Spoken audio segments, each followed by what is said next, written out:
Alors, la dernière fois, on avait traité de Hiranyakashipu. Je ferai un tout petit rappel. Mais avant, je vais faire une petite introduction avec une phrase de Sai Baba qui dit: On est humain grâce au fruit des actes méritoires. En cultivant des désirs impurs, on devient un asura, on devient méchant. Et on abandonne le chemin de la sagesse et des valeurs humaines. En effet, c'est ce qui constitue un comportement démoniaque. Donc, l'histoire dont on parle, Hiranyakashipu et Prahlada, c'est l'histoire en fait, ce sont des vases et des asuras, mais ils sont humanisés dans le Bhagavatam, ils sont présentés comme étant dans l'histoire de l'humanité. Et d'ailleurs, c'est placé dans un chapitre, dans un canto, qui traite de l'évolution humaine, de ce qu'est l'évolution humaine et évidemment la dévolution humaine. Alors, au début de cette évolution humaine, le Seigneur Vishnu avait pris comme avatar le sanglier, Varaha, pour détruire le démon Hiranyaksha. Mais il avait un frère qui s'appelait Hiranyakashipu, Hiranyakashipu, Kashipu veut dire Hiranyakashipa. Et ce frère a été témoin de la mort de son frère qui a été tué par le Seigneur. Il a développé de la colère et de la haine envers le Seigneur et il a considéré que Narayana n'était pas un dieu, mais c'était un homme et qu'il décidait de détruire par tous les moyens.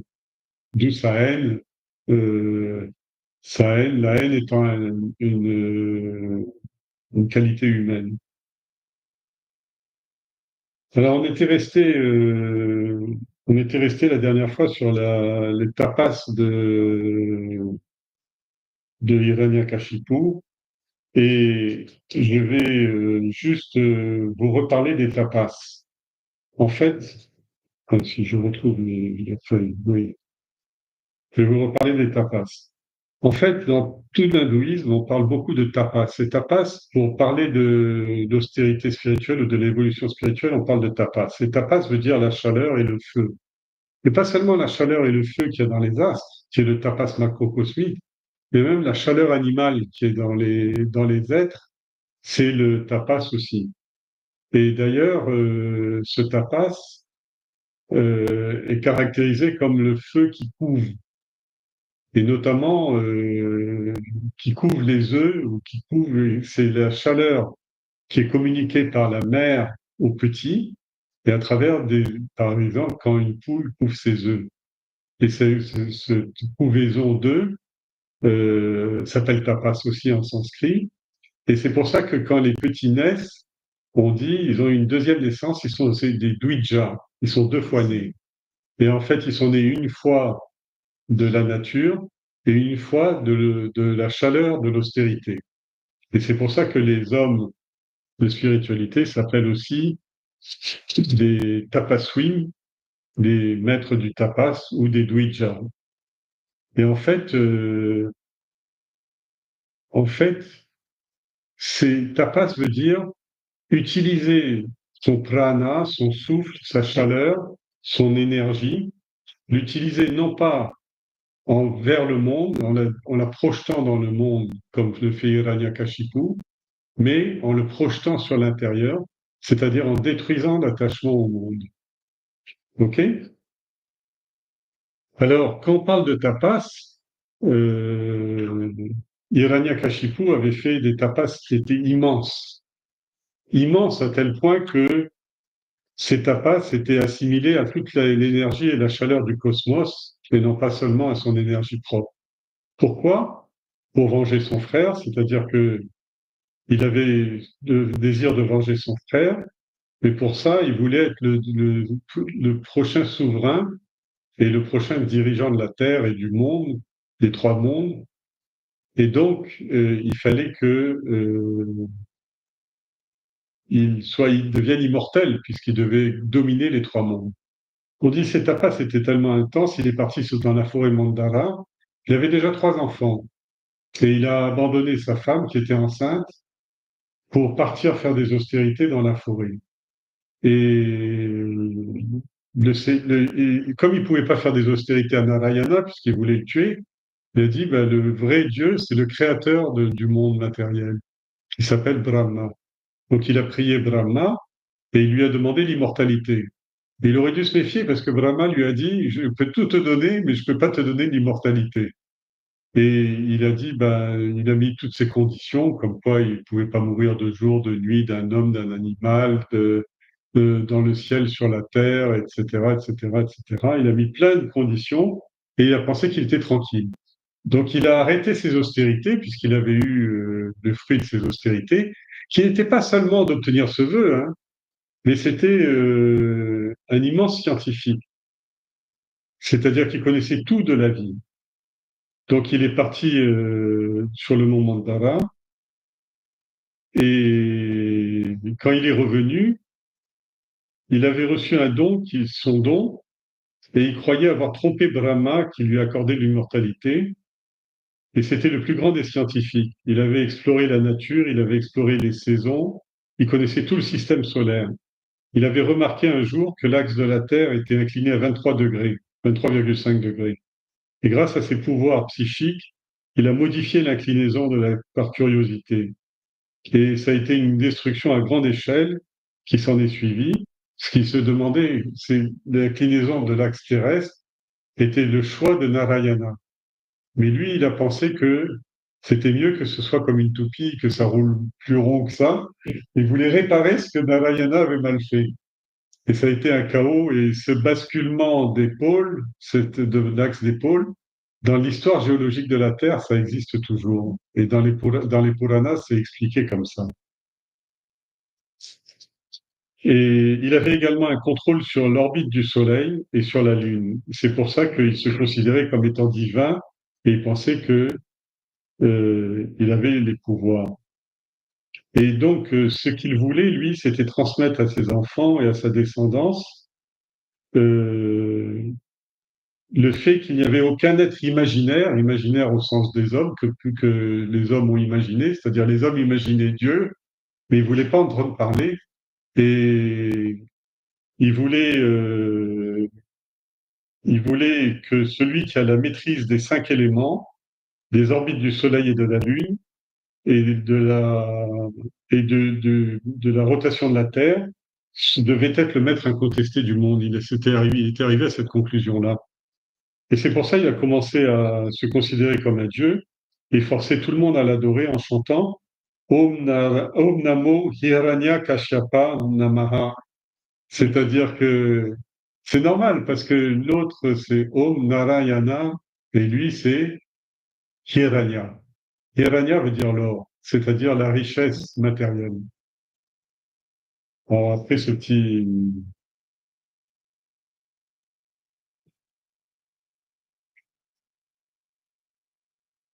Alors dès qu'il a...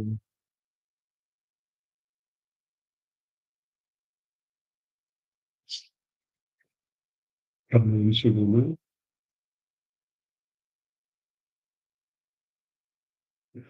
Oui, dès qu'il en était capable, il a commencé à conquérir les 3 mondes, à faire ses expériences, etc.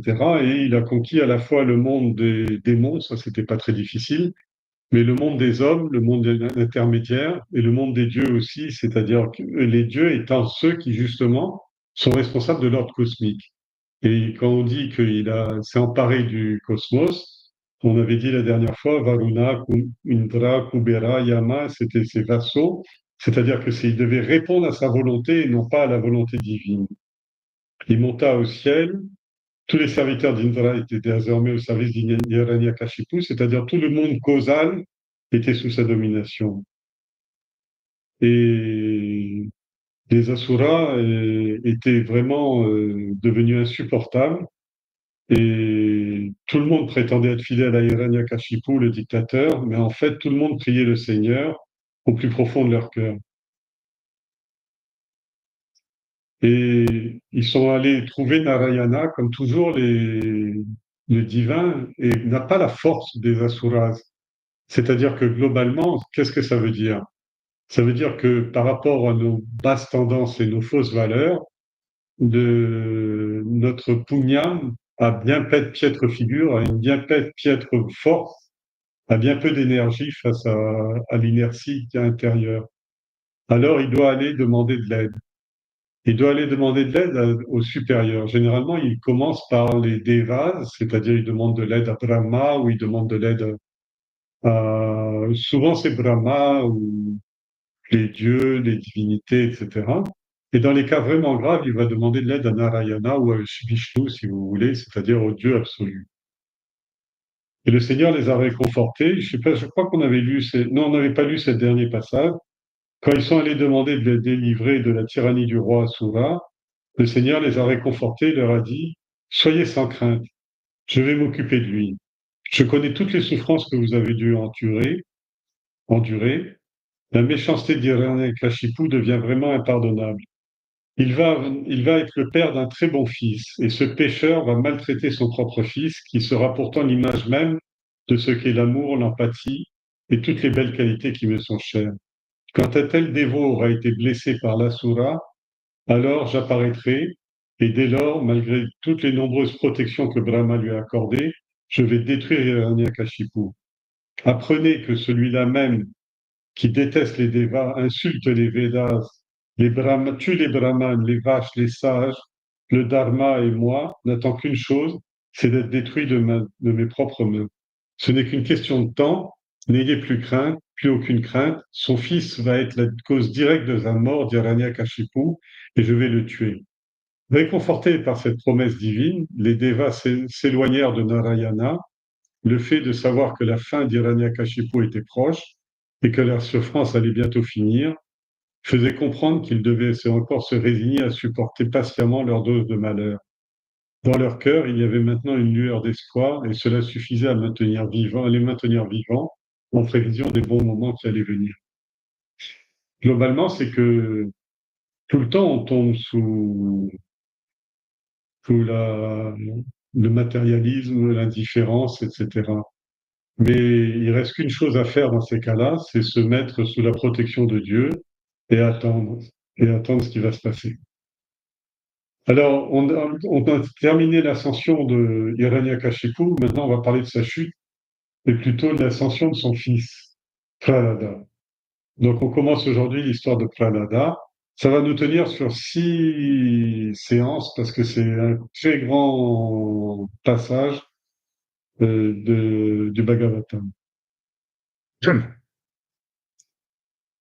Avec le temps, Hiranyakashipu devint père de 4 fils, Samhrada, Anuhrada, Hrada et Prahlada.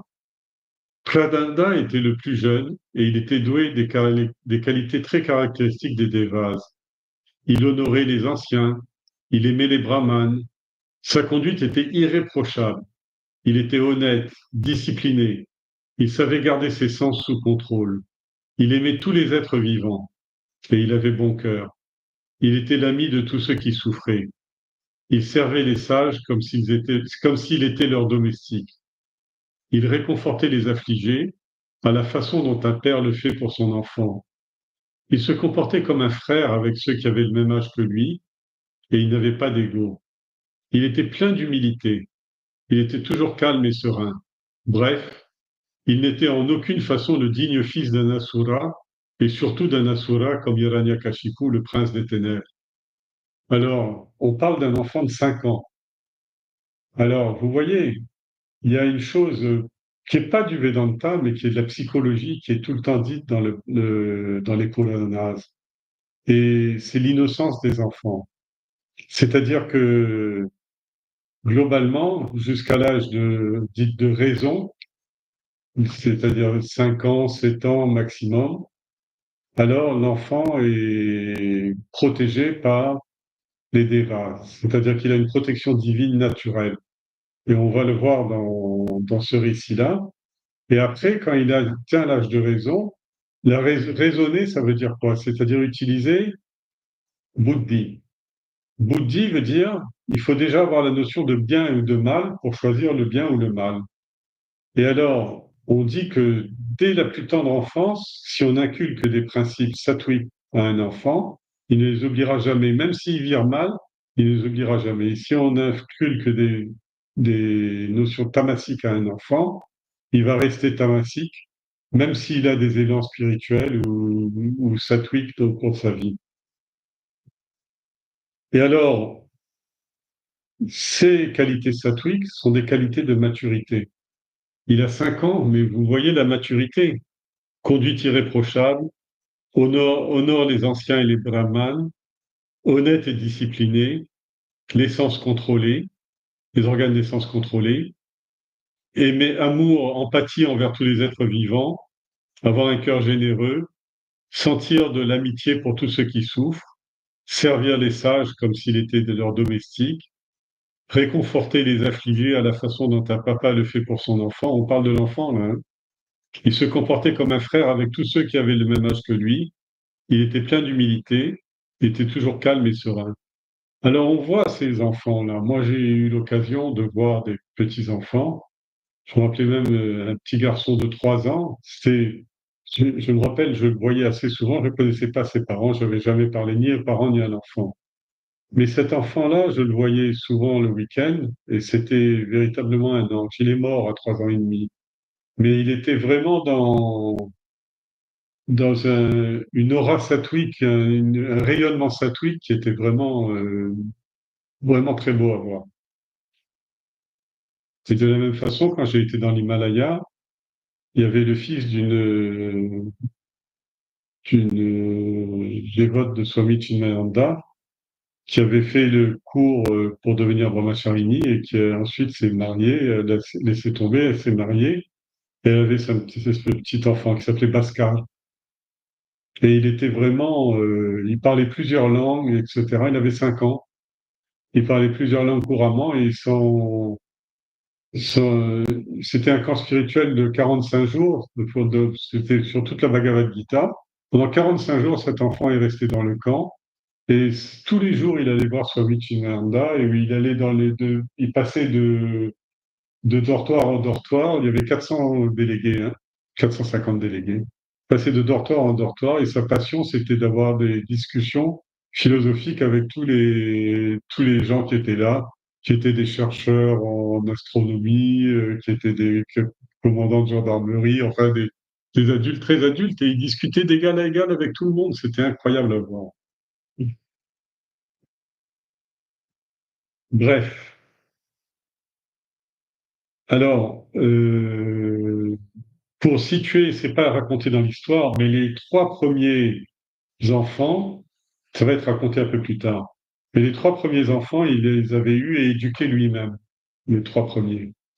Mais le quatrième enfant, Prahlada, sa femme, qui s'appelait, j'oublie à chaque fois son nom, Lila quelque chose, Lilavati. Sa femme Lilavati, était enceinte quand il est parti pour ses austérités sur le mont Mandara. Et donc, il n'a pas connu son fils à sa naissance, il est arrivé nettement après sa naissance. Alors, Shukra, le gourou des Asuras, avait 2 fils appelés Chanda et Amarka. Alors, on parle du gourou des Asuras ici. Vous rappelez le gourou des Devas, c'était qui? Brihaspati, c'est-à-dire Jupiter. Et Shukra, c'est Vénus. Et Vénus, dans l'hindouisme, c'est une divinité, c'est un deva, c'est pas une divinité, c'est pas une dévi. C'est un des fils des Saptarishi, de Bhrigu, et on l'appelle Shukracharya ou Asuracharya parce qu'il est le gourou des Asuras, au même titre que Brihaspati est celui des Devas. Dans le Mahabharata, on raconte que Shukra s'est divisé en deux. Une moitié est devenue la source de la connaissance des Devas, la source des connaissances profondes des Devas, et l'autre moitié est devenue la source de la connaissance des Asuras et le maître des Asuras. Sukracharya, Sukracharya est mentionné comme étant le maître de Bhishma dans la Bhagavad Gita, mais surtout le Mahabharata. Et c'est lui qui lui a enseigné comment diriger les Kuru, c'est-à-dire les sciences politiques, il lui a enseigné.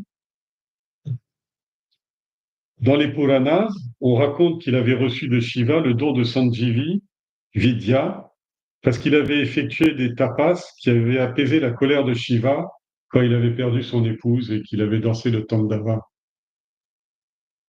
Alors, il utilisait souvent ce Sanjeevi Vidya pour ressusciter les morts et redonner vie aux Asuras.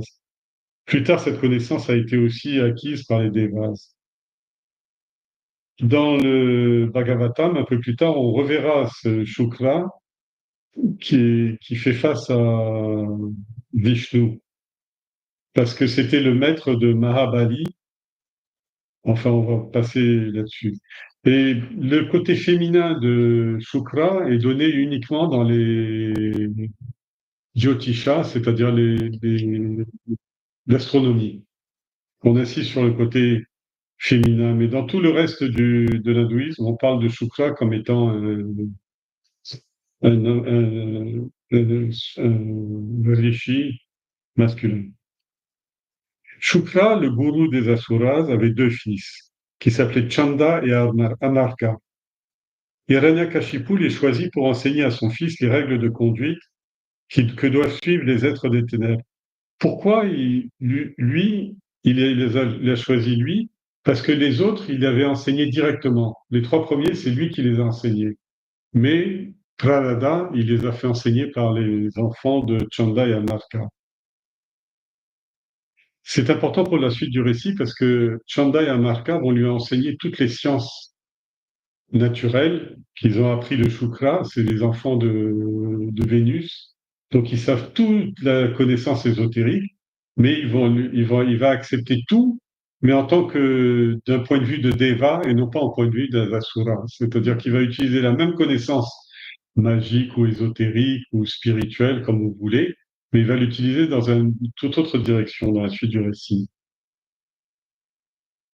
Alors il a choisi ces deux-là pour devenir ses gourous, et le garçon avait alors 5 ans.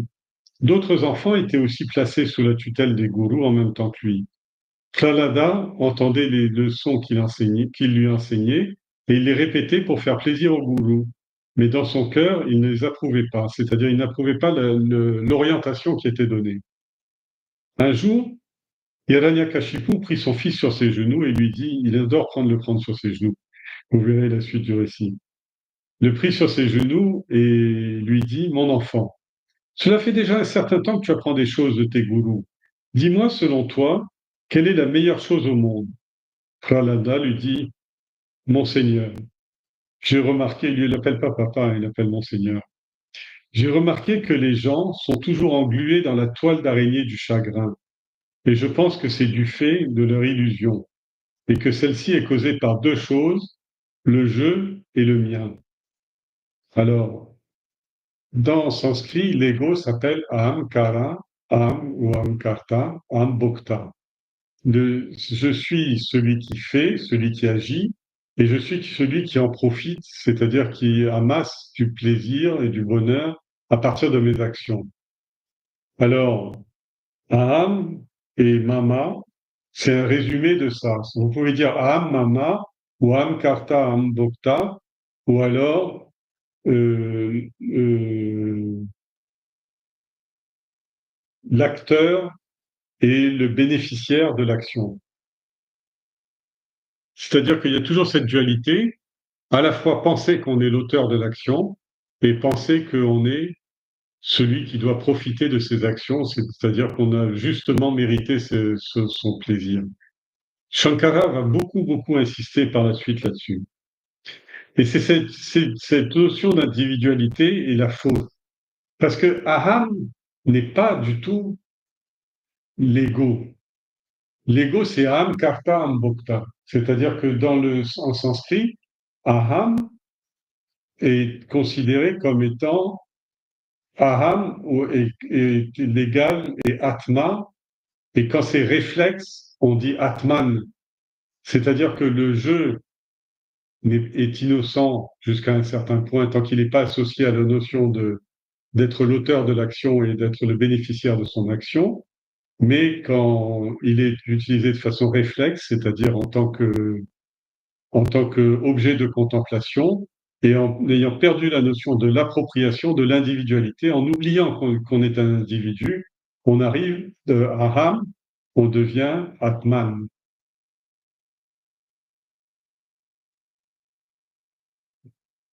Alors, l'enfant fait la leçon à son papa, l'enfant de 5 ans fait la leçon à son papa. Il dit, je pense que c'est du fait de cette illusion de, de l'individualité qui est causée par deux choses, le jeu et le mien. C'est une fausse conception de l'individualité qui est la cause de la souffrance. Et tout le monde souffre dans le monde. Demandez à tout le monde, ça va? Ça va, mais il y a toujours une petite pointe. Et c'est le plus sûr chemin vers le chute dans la matière de l'Atman et de la conscience ou de la conscience. C'est-à-dire que Atman, quand il a chuté dans la matière, le soi Atma réflexe, le soi, quand il a chuté dans la matière, à ce moment-là, c'est l'ego. Selon moi, la meilleure chose à faire dans ce monde dans lequel on vit, c'est abandonner sa maison, c'est-à-dire qui, dans son cas, c'est son palais, c'est abandonner sa maison, c'est-à-dire quitter tout ce que l'on a, comme on délaisse un puits tari, et aller plutôt dans la forêt, trouver refuge au pied du Seigneur Narayana. Alors, c'est vrai que pour les gens qui sont dans la nature et qui est à l'époque védique, où les gens étaient des gens contemplatifs, c'est-à-dire que ils lisaient le livre de la nature, ils lisaient le livre des astres, etc., directement pas dans le texte, mais directement dans la nature. Et aujourd'hui, le monde de la maison et du palais et le monde de... Alors, c'est le palais de l'ego qu'il faut quitter et aller dans la forêt de la connaissance. C'est sur le plan, pour notre époque, le Kali Yuga. Alors, c'est quitter le confort de son foyer, de quitter son confort matériel pour brûler du tapas, faire des austérités, ces austérités consistant à visiter la forêt de la connaissance régulièrement et à s'y perdre régulièrement ou s'y arrêter régulièrement pour pouvoir acquérir des connaissances. Alors, selon moi, la meilleure des choses à faire dans ce monde, c'est d'abandonner sa maison, c'est-à-dire de quitter tout le confort que l'on a, comme on délaisse un puits tari. Pourquoi un puits tari? Parce que, en fait, à chaque fois, on cherche l'eau du bonheur dans les objets. Ils sont porteurs d'un certain confort, d'une certaine joie, d'un certain plaisir, etc. Mais très vite, la promesse du puits, c'est-à-dire l'eau pure de la pensée, l'eau de la pensée pure, il n'y a pas dans ce puits-là. Il y a des objets secs, mais il n'y a pas il n'y a pas l'eau de la foi et l'eau de tactile dedans. Donc, il vaut mieux aller trouver refuge au pied du Seigneur Narayana et le prier. Hiranyakashipu en resta bouche bée pendant un bon moment. C'était la dernière chose qu'il s'attendait à voir sortir de la bouche d'un enfant de 5 ans, qui fut sur le point de se mettre en colère. Pensez à tous les enfants de 5 ans qui, il y a 2, 3 jours, ont reçu leur cadeau de Noël. Il y en a un qui dit, moi, pas intéressé, je veux pas de ça. Moi, ce que je veux, c'est aller à l'intérieur de moi-même, dans la forêt de la connaissance et découvrir la pureté du Seigneur. Il était stupéfait d'entendre ça de la bouche d'un enfant de 5 ans. Il fut sur le point de se mettre en colère, mais il contrôla son esprit et préféra en rire en se disant, mon fils n'est encore qu'un petit enfant. Il ne fait que répéter bêtement ce que les autres lui disent. La réponse qu'il a, c'est pas vrai parce que les autres disent pas ça, hein. La réponse qu'il a faite à ma question est typique des adorateurs de Narayana. C'est même un de leurs thèmes préférés. De toute évidence, cet enfant a dû rencontrer un bhakta de Narayana. Je ne dois pas accuser mon propre enfant de proférer de telles âneries. Hiranyakashipu convoqua quand même les deux gourous et leur dit, faites attention à ce que les dévots de ce Narayana, les bhaktas du genre Narada et les autres, ne s'approchent surtout pas de mon enfant. Ne le laissez jamais sans surveillance, qu'il reste auprès de vous, dans votre propre maison, et qu'il apprenne uniquement de vous. Visiblement, Hiranyakashipu pensait que les bhaktas du Seigneur traînaient un peu partout sous l'apparence de citoyens ordinaires et qu'ils essayaient d'influencer son fils en cachette. Il estimait qu'en confinant Prahlada dans la maison des gourous, l'enfant serait sauvé de la contamination des bhaktas de Narayana. Dans la maison des gourous, le petit garçon avait été placé entre les deux fils de Shukra qui lui demandèrent avec des mots doux et un ton apaisant. Mon petit, mon cher enfant, comment te sens-tu? Est-ce que ton esprit fonctionne de manière différente de celui des autres? Tu n'as pas l'air d'être comme les autres enfants Asura. S'il te plaît, dis-nous la vérité. Ces pensées qui sont dans ton esprit, est-ce qu'elles sont bien de toi ou est-ce qu'elles ont été inculquées par quelqu'un d'autre? Si c'est le cas, dis-nous qui est cette personne. Mais sois sans crainte, hein, on ne te punira pas. Ils font la promesse pour l'enfant, hein, mais pas pour les Devas hein, ou les rishis. Narada leur répondit avec plein d'innocence. Je me prosterne devant le Seigneur, qui a fait naître en moi ces nobles pensées. Écoutez-moi, mes maîtres, et analysez mes paroles avec attention. L'homme, dans son ignorance, croit à des notions différenciantes du jeu et du mien, une différence qui n'a jamais existé en vérité. C'est l'illusion qui fait croire à un homme qu'il a ses propres pensées et qu'elles peuvent être différentes de celles des autres. Lorsque le Seigneur décide d'accorder sa grâce à un homme, cet homme est débarrassé de cette maladie de la dualité qui le prive de sa capacité de raisonner, car la dualité emporte l'homme et le fait descendre et prendre pied dans ce monde de douleur qui est apparent et faux. Bon, tout le Vedanta est résumé là. Si, en fait, il vous donne une simple définition de ce qu'on appelle l'Advaita. Advaita Vedanta, alors tout le monde pense que c'est une technique très sophistiquée, avec des gens qui cherchent. Non, c'est déjà établir, comment on appelle ça? Pas, en mathématiques, on appelle ça un axiome ou une base. C'est-à-dire, quelle est la base? C'est que je ne suis pas ce corps, Neti, je ne suis pas ce corps, mais surtout, je ne suis pas cette pensée, et je ne suis pas cette pensée, on va dire. Je ne suis ni le corps ni l'esprit. Je suis autre que tout ça. Mais je ne suis pas l'esprit est important. Parce que on est persuadé que quand on dit Aham Karta, Aham ou Aham Kara, c'est-à-dire je fais. Je fais, ça veut dire je pense. Et d'ailleurs, un qui s'était très très bien trompé, c'est Descartes, parce qu'il a dit je pense donc je suis. Et Prahlada, lui, il dit je suis et je ne pense pas. Ce n'est pas moi qui pense et je suis. Et alors, donc, l'Advaita consiste uniquement à penser que on est le fruit de la loi du karma. Le fruit de la loi du karma veut dire on est poussé par notre prarabdha karma, c'est-à-dire nos vasanas, et nos vasanas s'expriment à travers un outil ou une machine qu'on appelle le corps et l'esprit, machine grossière et subtile qu'on appelle le corps et l'esprit, avec une énergie qui est l'énergie divine, et l'énergie divine, le, le, le carburant de cette machine, l'électricité ou le carburant de ce moteur qu'on appelle le corps et l'esprit, recycle des vasanas, des pensées, comme j'avais dit au début, un homme né grâce au fruit d'actes méritoires, son punyam. Alors, il travaille son punyam, il énergifie son punyam à travers le plana, l'énergie, et cette énergie qui passe à travers cette machine qu'on appelle l'esprit dit je pense. Mais l'énorme erreur, c'est de penser que c'est nous qui pensons alors que Dieu fait tout. Comme dans tous les récits d'ailleurs du Bhagavatam, c'est Dieu qui au final fait tout et également l'expérimentateur des actions qu'il a mises en œuvre.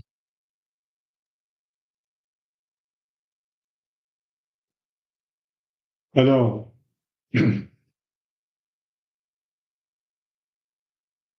c'est l'illusion qui fait croire à un homme qu'il a ses pensées, des pensées qui lui sont propres, et qu'elles peuvent être différentes de celles des autres. En fait, ce schéma de la vie est pareil pour tout, que ce soit chez l'homme, que ce soit chez la tortue, que ce soit chez l'arbre.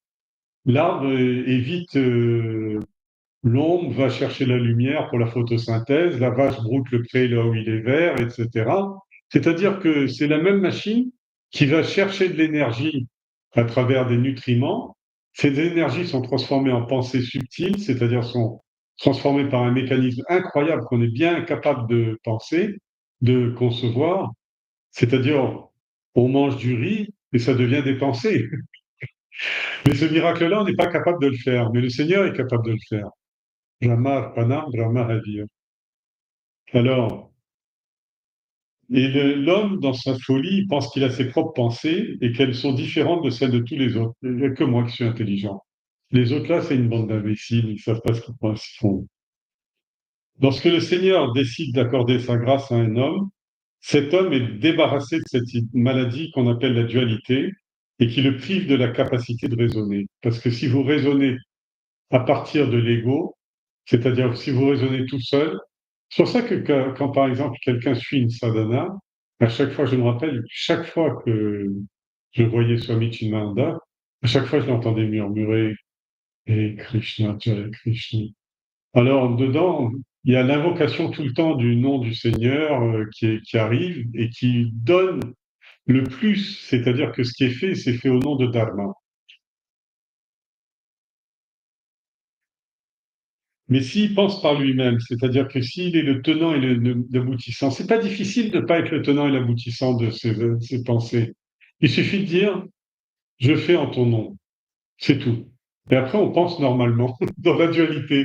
Mais sauf qu'on a placé Ganesh, c'est-à-dire le guide divin, au, au, au, au cœur de son action. C'est-à-dire il va signer toute l'action qui découle.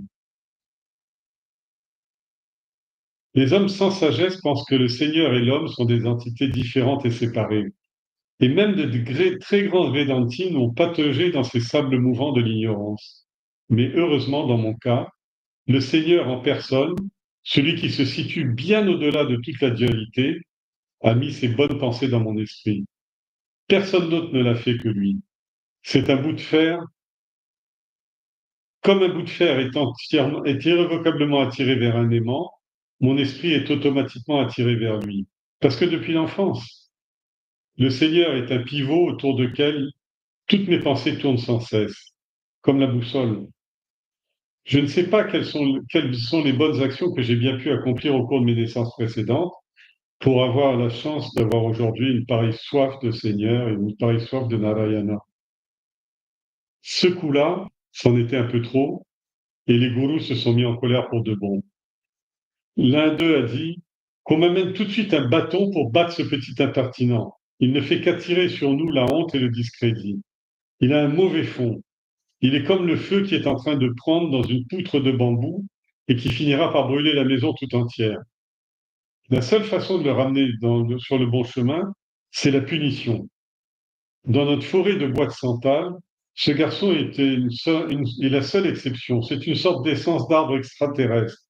Si Narayana est considéré comme un bûcheron destiné à abattre notre forêt, alors c'est sûr qu'il va choisir cet enfant pour en faire le manche de sa cognée. À coup de menaces et de punitions, Chanda et Amarka ont alors essayé par tous les moyens de faire entendre raison au jeune garçon et lui enseigner ce qu'ils pensaient être les bases essentielles que doit connaître un prince Asura. C'est-à-dire que ils ont utilisé la force. Pourquoi ils utilisent la force? Parce que ce sont des rakshasas. C'est-à-dire qu'ils ne croient que dans la force. Et le monde d'aujourd'hui est gouverné par la force. Regardez ce qu'on est en train de passer. Tout le monde, dans toutes les discussions en ce moment, sur toutes les chaînes de télé, etc., on parle de quoi? Est-ce que la force aura raison de la justice ou du droit? Est-ce que la force est plus forte que le droit? Est-ce qu'au nom de la force et de la puissance, on a le droit de bafouer le droit?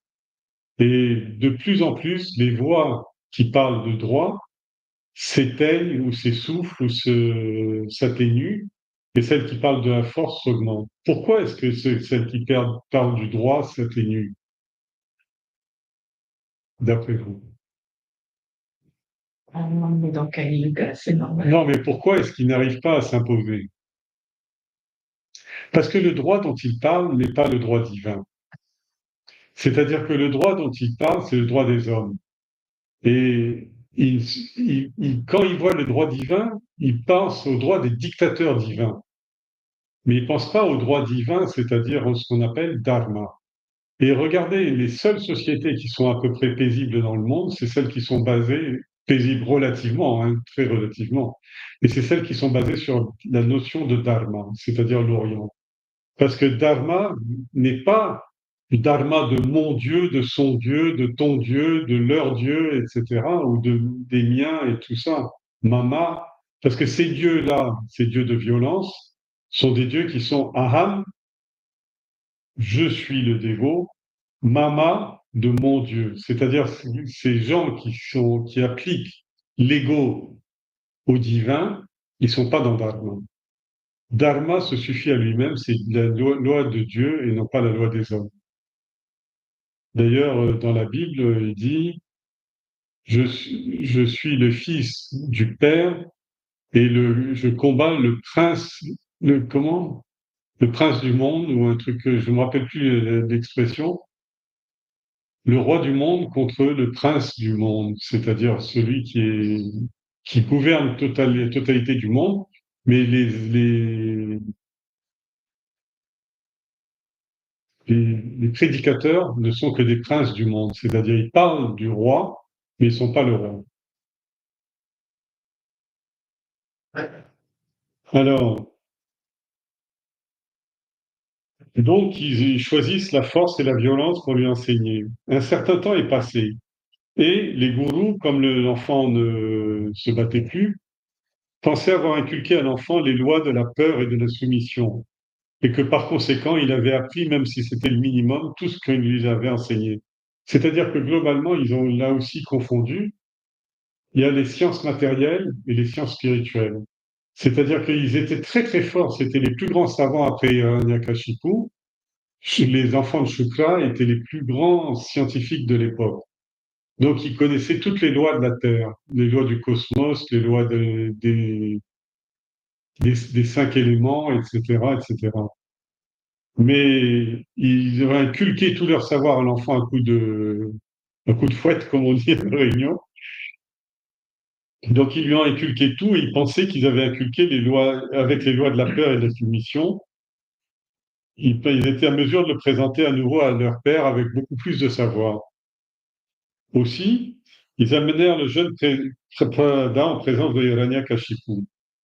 L'enfant tomba tout de suite aux pieds de son père et prit tout de suite un peu de poussière de ses pieds qu'il mit respectueusement sur sa tête. C'est dans les temps anciens, les gens marchaient pieds nus et quand on avait un grand sage ou quand on avait son père ou qu'on avait le roi, on touchait les pieds, on mettait un peu de la terre, ça veut dire je veux suivre tes traces, je veux suivre ton chemin, je veux marcher sur la même route que toi. Alors, il mit respectueusement sur sa tête. Avec des larmes de joie, Hiranyakashipu prit l'enfant dans ses bras et le fit asseoir sur ses genoux et lui dit, tu as tellement appris de tes gourous, on dirait. Répète-moi quelque chose de ce que tu as appris d'eux et réjouis vite mon cœur.